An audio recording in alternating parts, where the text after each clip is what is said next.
Essula ey'omusanvu. Mukama n'agamba Musa nti, laba nkufudde Katonda eri Falaawo, era Alooni muganda wo alibeera nnabbi wo. Olyogera kye nkulagira, ne Alooni muganda wo aligamba Falaawo aleke abaana ba Isirayiri bave mu nsi ye. Nange ndikakanyaza omutima gwa Falaawo ne nnyongeza obubonero bwange n'amagero mu nsi y'e Misiri. Naye Falaawo talibawulira, nange nditeekako omukono gwange ku Misiri ne nfulumya eggye lyange, abantu bange abaana ba Isirayiri mu nsi y'e Misiri n'emisango eminene. N'abo Abamisiri balimanya nga nze Mukama bwe ndigolola omukono gwange ku Misiri ne mbaggyayo abaana ba Isirayiri mu bo. Musa ne Alooni ne bakola bwe batyo, Mukama nga bwe yabalagira, bwe batyo bwe baakola. Ne Musa yali nga yakamala emyaka 80, ne Alooni nga yakamala emyaka 83 bwe baayogera ne Falaawo. Mukama n'agamba Musa ne Alooni ng'ayogera nti, Falaawo bw'alibagamba ng'ayogera nti mukoleewo ekyamagero, n'olyoka ogamba Alooni nti twala omuggo gwo gusuule wansi mu maaso ga Falaawo gube omusota.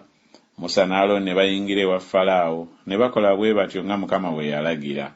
Alooni n'asuula omuggo gwe wansi mu maaso ga Falaawo ne mu maaso g'abaddu be ne guba omusota. Falaawo naye n'alyoka ayita abagezi n'abalogo, era n'abasawo Abamisiri ne bakola bwe batyo n'amagezi gaabwe ag'ekyama. Kubanga baasuula buli muntu omuggo gwe ne giba emisota, naye omuggo gwa Alooni ne gumira emiggo gyabwe. Falaawo omutima gwe ne gukakanyala n'atabawulira nga Mukama bwe yayogera. Mukama n'agamba Musa nti, Falaawo omutima gwe guzitowa, agaana okubaleka abantu. Ogenda eri Falaawo enkya, laba afuluma okugenda ku mugga, naawe oliyimirira ku mabbali g'omugga okumusisinkana. N'omuggo gwafuuka omusota oligutwala mu mukono gwo, n'omugamba nti, Mukama, Katonda w'Abaebbulaniya, antumye gy'oli ng'ayogera nti, leka abantu bange bampeerereze mu ddungu. Era laba, okutuusa kaakano towulira. Bw'atyo Mukama bw'ayogera nti, ku kino kw'olimanyira nga nze Mukama, laba ndikuba n'omuggo oguli mu mukono gwange ku mazzi agali mu mugga, galifuuka omusaayi, n'eby'omu nnyanja birifa, omugga guliwunya. Abamisiri amazzi ag'omu mugga galibatama okunywako.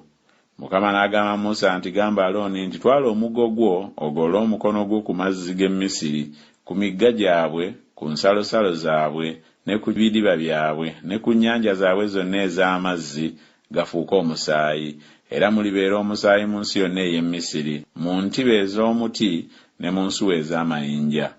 Musa ne Alooni ne bakola bwe batyo nga Mukama bwe yalagira, n'ayimusa omuggo n'akuba amazzi agali mu mugga mu maaso ga Falaawo ne mu maaso g'abaddu be. Amazzi gonna agali mu mugga ne gafuuka omusaayi, n'eby'omu mugga ne bifa, omugga ne guwunya.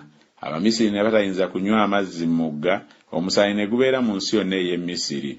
Ne bakola bwe batyo abasawo Abamisiri mu magezi gaabwe ag'ekyama. Falaawo omutima gwe ne gukakanyala, n'atabawulira nga Mukama bwe yayogera. Falaawo n'akyuka n'agenda mu nnyumba ye. Abamisiri bonna ne basima kumpi n'omugga bafune amazzi ag'okunywa, kubanga amazzi ag'omu mugga tebaayinza kunywako. Ennaku 7 ne zituukirira, Mukama ng'amaze okukuba omugga.